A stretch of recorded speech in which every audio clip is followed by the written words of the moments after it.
I was thinking about it for a long time, but then I stopped hesitating and just did it. I installed the Airbox Delete kit. I'm aware of 2 ready-made Airbox Delete kits available. One is from Bach, France, another one from MK Design, India. All of them are all-inclusive and you get everything you need to do the job. However, the one from Bach is more expensive and it also requires you to swap the battery for a smaller lithium one. And MK Design is cheaper and it allows you to use your standard battery. So I decided to go with MK Design. I paid about 250 bucks for the kit plus some import taxes, and I got the kit in about a week or even less, which was beyond any expectations. And in today's episode I will share my experience, how I installed the kit and my first impressions of riding the bike with it. This is not going to be a tutorial. There are at least 2 amazing videos which I personally followed to install the kit, and I cannot do it better myself. So instead I will share something that was a bit unexpected or something that was particularly difficult for me. I'm just about to start the work on the Interceptor to get the Airbox Delete kit fitted, and I plan to do this work in 3 days. Today is day 1. I want to remove the parts. Second day I want to get Air Delete fitted, and day 3 will be to fix any surprise. So unfortunately the bike doesn't start now. Hopefully I can get it done in 3 days, which means the bike will be finished by Friday. And I guess one of the first issues will be to hide this additional electronics. Another challenge will be to find a space for a bag, because these bags are very handy and I use them to carry things like wheel lock. So I'll need to find a creative solution for the bag as well. It's also worth mentioning that I have a DNA air filter, so I will be swapping from the DNA filter to the pod filters. I also have no idea where do I find space or how do I hide all of these electronics. On the other side I have the tools. I have no idea where the tools will be hidden. So for now I have a lot of question marks how the Air Delete will be installed. I haven't even started, but it already looks quite intimidating. 100% this was the most difficult mode I've ever done to this bike. First of all, it took a lot of deassembling, and the official installation video is so quick and so fast-paced, and I think they did skip some steps. I am also trying to do the job without removing the rear wheel. We'll see. So far it looks like it's doable. I need to undo this lower rear fender to allow some space for the airbox to move out. Alright, so this one is a real bitch. This is kindly skipped in MK Design tutorial, but to remove this part, and you can see how easily they do it, is gonna take a lot of work. And the problem is, even if I manage to undo it, there's no way I can put this back. So this is a point of no return, and also this is one of those what the hell am I doing moments. So far I can only give one advice to people who want to do the Airbox Delete: don't do it. So this is the part. It's connected to the relays, but the problem is in the bottom there are multiple things that go in and get connected to it, and you have very little access. So I have no idea how to get this fitted back. It was difficult to remove and it's impossible to put it back. So I guess the next is to get the actual airbox out. There's one more thing that is missed in the installation manual. So here is this sensor, must be some air sensor or whatever. So I'm not sure where I'm supposed to put it once I have no airbox. Hopefully MK Design can provide me with some explanation and recommendation. So my next step is now to get the airbox out, and it just doesn't want to get out. So it is, I think it's currently being held by only the airways, but they are very tight fit on the throttle, and so far I'm not successful in getting the box out.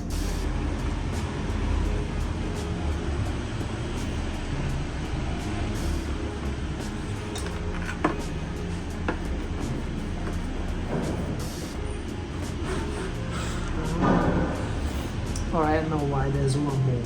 There's one more bolt.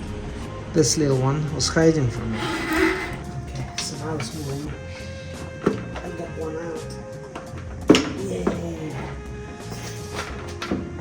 Alright, so the airbox is disconnected.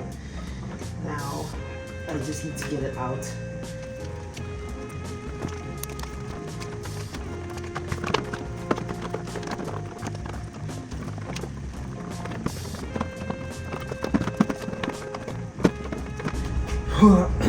Alright, gotta check the manual again. Guess what I'm holding? So that's the airbox. So it is possible to take it out without removing the rear wheel, but it is a pain in the ass and like a little bit of Tetris game. And with this, I believe the removal of things are done. I think it took me about 2 hours. I wasn't in a rush, and I was checking the installation guide as often as I could. It was a bit difficult, but it's now done. It is day number 2, and my plan today will be to start installing the new parts in. And my first problem is that even though it was yesterday when I took this whole thing apart, I already forgot how exactly it was all connected together, and unfortunately I did a mistake. I mixed all the bolts together, so now I don't remember what exactly, which one exactly goes into where, and I thought first that they were different and easy enough to remember, but if you can label everything you take apart or screw them in the position they were, it saves a lot of time. So for example, I'm getting this rear part fitted. 3 holes out of 4 aligned. There's one, here are other 2, but now this one doesn't align, and I'm not sure if I'm not doing something right or this is how it's supposed to be. The next problem is, well, first of all, this wiring and all these connectors and relays. I don't think there's a easy solution for this problem, so this will obviously be exposed, and I'm not really sure about all these relays and their exposure to the weather, so this will need a solution which is not going to be an easy one. And the next one is the next issue is the battery leads. So the kit goes with the extenders. I suppose this is because the stock cables will not reach the battery in its new position, which is here. So as a temporary solution for today, I put the electric tape, which will probably be replaced with something more robust. But again, I just don't like it. It is not a clean setup. So conclusion here is that if you want to get this job right, you have to do the wiring. I have done very good progress so far. I have this fitted. I'm doing a pre-fitment test, so I'm not fixing anything just yet. But I have all these panels fitted, and I tried to fit the battery holder. It has 4 bolts which are fixed in the bracket, and unfortunately one of them doesn't match, and apparently this problem exists for a long time, because in the other video I watched the guy had exactly the same problem. So what I did, I made a little one hole a little bit larger, and I put some paint on it so it wouldn't rust. So now I will try to fit it again, and hopefully problem is solved. So 1, 2, 3, 4, 3 of them match and 1 doesn't. Fine. Another problem which I encountered is the ECU position. So the connector doesn't allow for the battery bracket to go in, but there are 2 bolts, and you can move the ECU slightly, and it seems to do the trick. Alright, so I'm not entirely sure what their plan was, because the battery holder doesn't hold the battery. So maybe that my battery is just smaller, which is probably a good thing, but it's smaller than the bracket. At this point, unfortunately, the recording of the installation was interrupted by home emergency, and I didn't film it. What I didn't get on the video was that the breather, it comes with 3 hoses. However, when I removed the airbox, I only found 2 of them that could connect to the engine. I didn't know what to do. I wrote to MK Design and they confirmed that you only need 2 of them. So I found one little cap, is it like a transparent rubber cap that is on the airbox, and I put it on one of the filter output ports.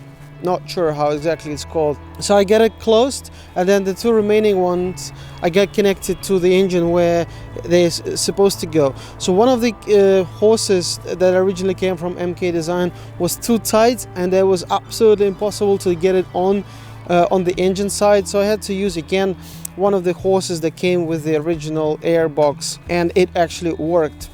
But then something unexpected happened.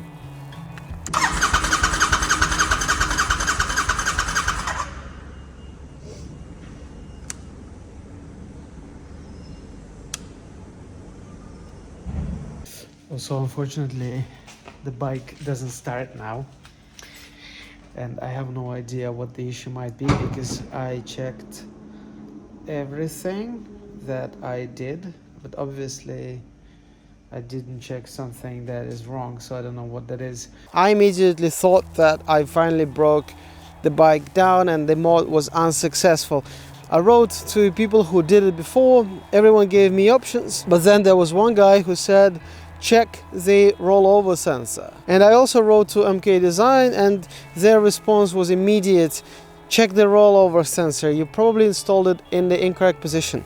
And there is a sensor here, it comes in the bracket that allows you to put it in only one direction, as I thought, and that's how I put it in the orientation that I thought has to be, and it was in the wrong orientation. So then I took it apart and I started to rotate the sensor and trying to crank the bike, and it didn't start again. So I figured that it only checks the sensor when the ignition goes from off to on. So you have to put the rollover sensor in the correct position and then do the ignition, the bike starts, and then it started. Since then, bike is running perfectly. It is maybe my imagination, but I'm telling you that the bike runs better than before. And I think there's information on the internet that Airbox Delete Kit makes the bike run unstable on the low RPMs. I haven't noticed anything like that. Well, maybe it's because I have the fuel management system, FuelX. Took it for a spin around town and I didn't notice any negatives. I didn't notice any improvement in performance, no. But the improvement in the looks department is amazing. I achieved exactly what I wanted to achieve. So it's better on the looks, I don't see any downside, and then my imagination is working and I feel that the bike is running better. What's not to like? It definitely gave the bike that sportier look. I think red goes really well with the blue. I like this side panels as well. I thought I ordered black when they came in Ventura blue. I thought maybe I had to paint them black because I wanted the tank to be the only colored feature on this bike. But now I think that this color actually is quite nice, and I'm thinking to paint the front and the rear mudguard in some color. So yeah, on the looks department, I'm really happy. There are a couple of things that I need to tidy up. Like that I said, I will do it probably during winter. If there's anything I can help you with, don't hesitate to get in touch in a comment section or subscribe to my Instagram page and talk to me there. Good luck.